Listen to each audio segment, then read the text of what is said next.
Hello, everybody. Welcome to the Trump Tyranny Tracker on a Friday. We're both quite relieved it's Friday because what a week it's been, incredibly long and lots of stories to cover. We're so thankful you're all here on the Trump Tyranny Tracker with Olga Lautman, the creator of the aforementioned TTT. How are you, Olga?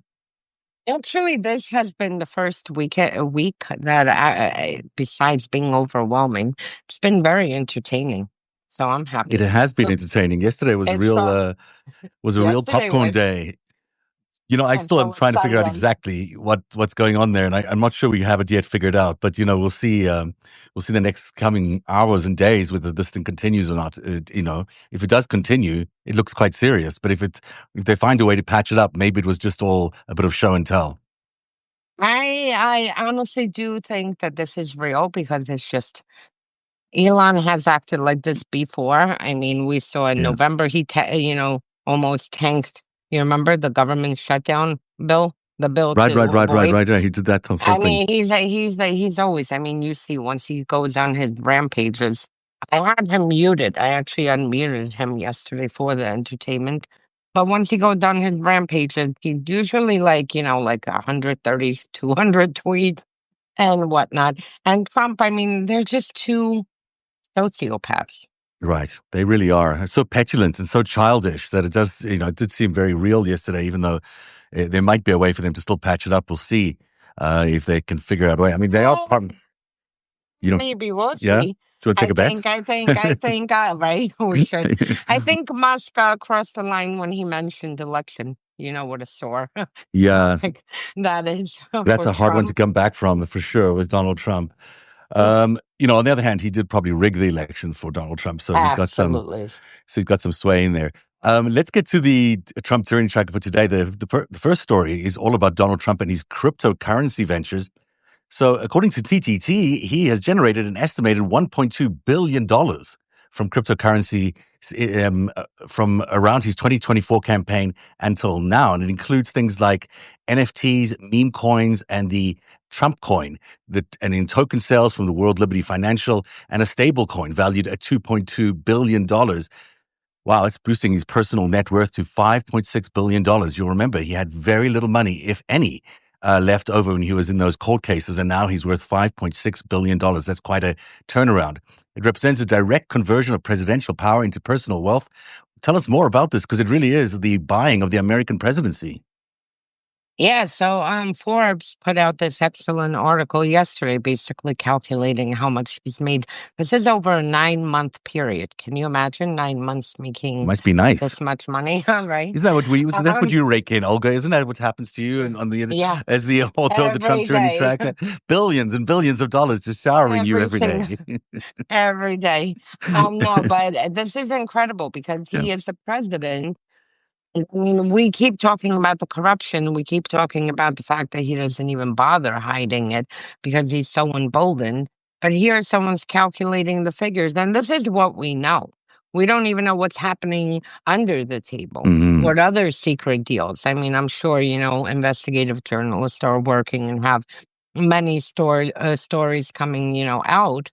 But the fact is, this is what we know. And there's never been such a case where a man a criminal walks into the White House and voila, he has himself billions. I know. Think about what that must have bought the people who paid that money. I mean, because that is a lot of money to be paying some president if you're not getting something in return. So they must be getting a lot in return. Some of it might include the crypto regulations. Some of it, who knows what else is. Who else is paying him? We Everybody can pay and paying him. and we've seen. I mean, he's dropped SEC investigations. You've seen into Justin Justin's son, Sun, son. Ripple, I think Labs, it's called. I mean, there have been a lot of investigations dropped, because of this, because they put money into him. So, I mean, you see him weaponizing our agencies not only to go after opposition, but also to protect his allies and anyone who puts money his way. And a narrative, we've figured out that there was a pump and dump scheme along the way on various of these schemes. So not only is he making money off this cryptocurrency, he's making money completely illegally off this cryptocurrency. Of course, there's no SEC to enforce that. But if there was an SEC, they might investigate these crypto pump and dumps and realize that a lot of it is being caused by Elon Musk and Donald Trump. Elon Musk himself made about $1.2 billion in the last few months just on cryptocurrency. So, it's a big scam, and both of those two men are involved in it. Over at the intelligence agencies, Tulsi Gabbard has placed her personal advisor, Dennis Kirk, inside the office of the Inspector General of the intelligence community. Kirk now has access to an ongoing investigation into classified signal messages, but reports directly to Gabbard rather than the Inspector General. This represents the direct infiltration of intelligence oversight by a figure with documented foreign ties, raising immediate concerns about these investigations are going to be compromised. They must be, at least it appears like they will be. Yeah, so you have here an investigation into the signal chat, and then you have Gabbard putting one of her, agents to basically do everything to sabotage and block the investigation. And I mean, you have within agencies and, independently, inspectors general that specifically work to investigate any wrongdoings within, agencies. And here you have Gabbard planting one of her, spies into this. And I mean, this is all two things. One, to try to sabotage the investigation, and two, to, find out what else they're looking into, what information they came across. Because at the same time, the signal chats, I mean, there was an order for them not to destroy any evidence. And sure enough, there have been reports that they destroyed this evidence and deleted the signal chat. So, Hmm. you know, the whole thing is so egregious. Yeah. And, again, they're not even bothering hiding this. It's like they feel they won't ever have to face accountability. And I know this from our conversations about the authoritarian 101 that we're doing with the course that we're doing. You keep pointing to the inspector generals as being a real benchmark to look at, to see when the inspector generals are being taken over or compromised by the authoritarian rulers. It's a real signal that things are beginning to turn very authoritarian.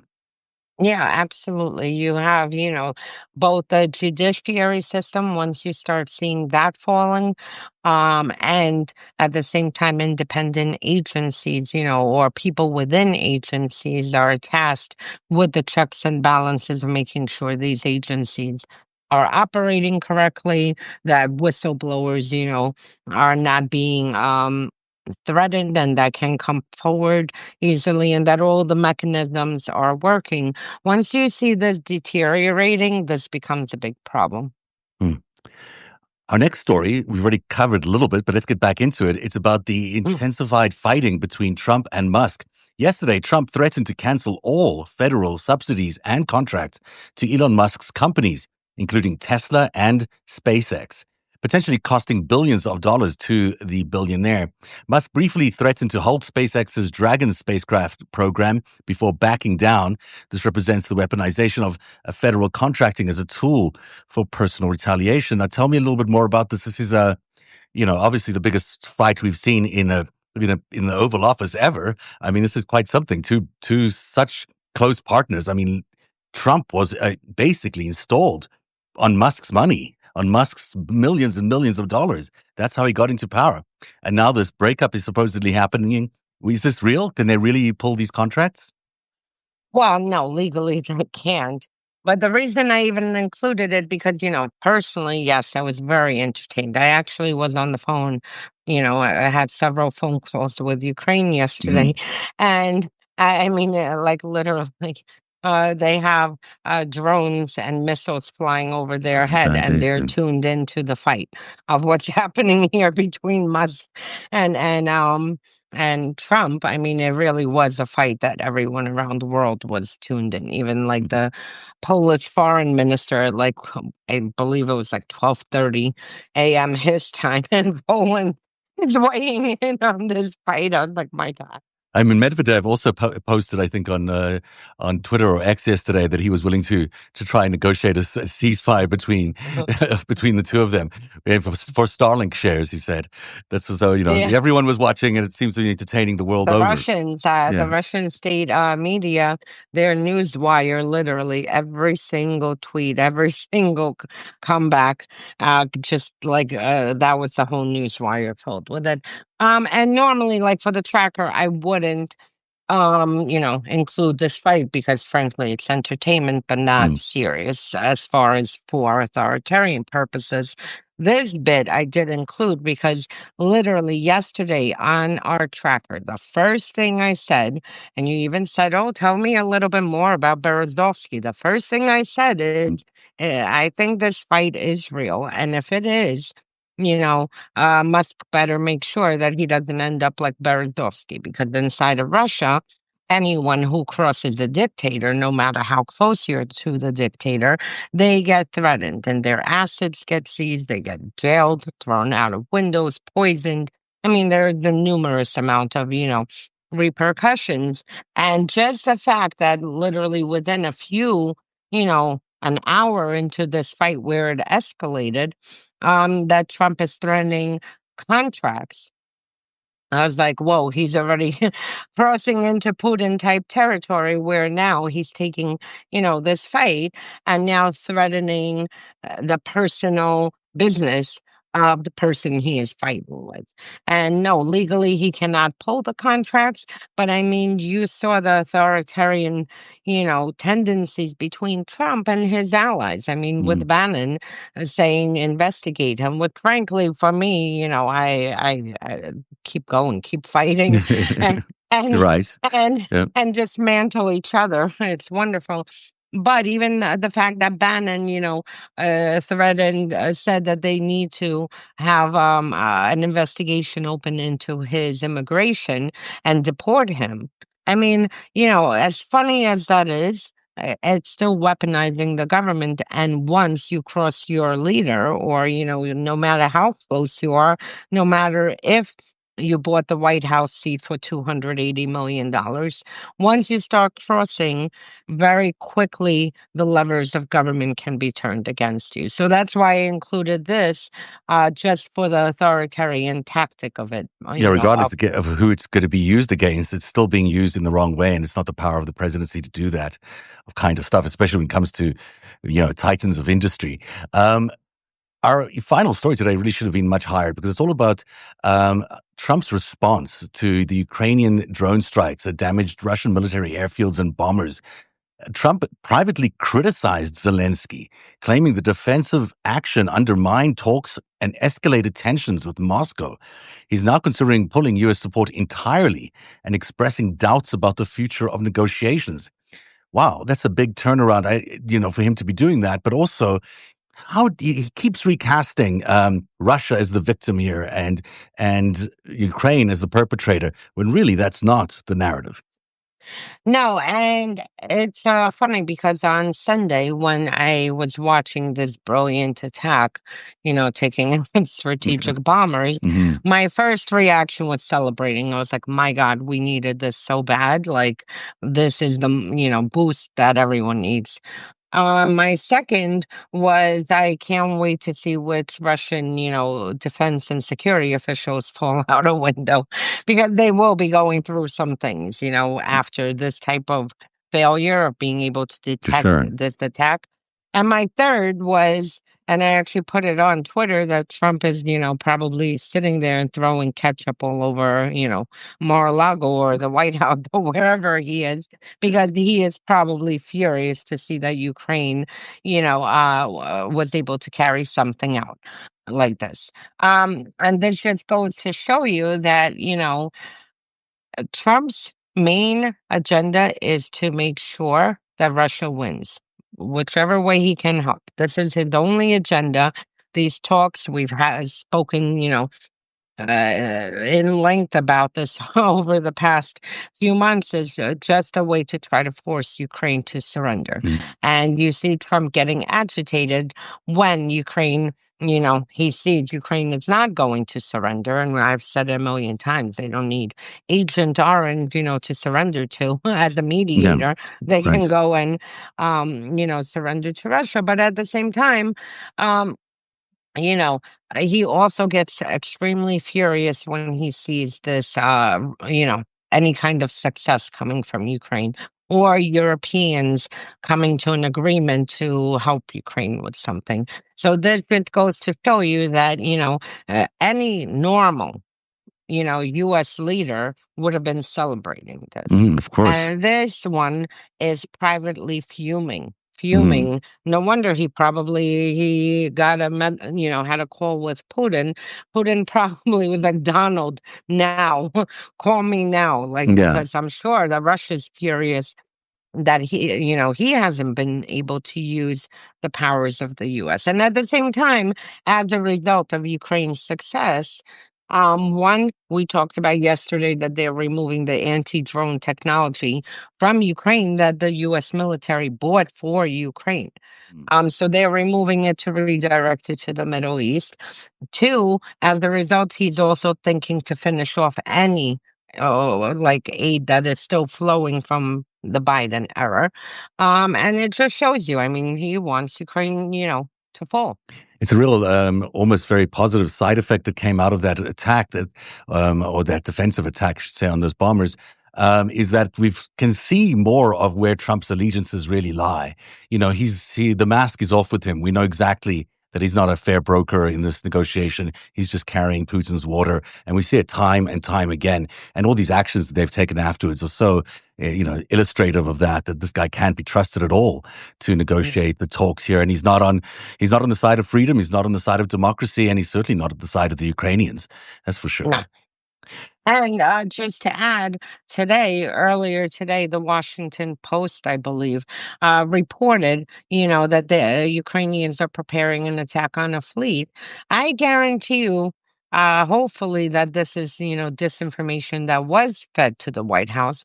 But I guarantee you, whoever leaked this to the Washington Post, um, did it in order to alert Russia because it came Mm. from the U.S. side, and Ukrainians are smart. I mean, if they feed any information, they they know it's going to end up in Russia, so they're going to feed, diversions. So I'm sure that I don't think they're planning anything on the fleet.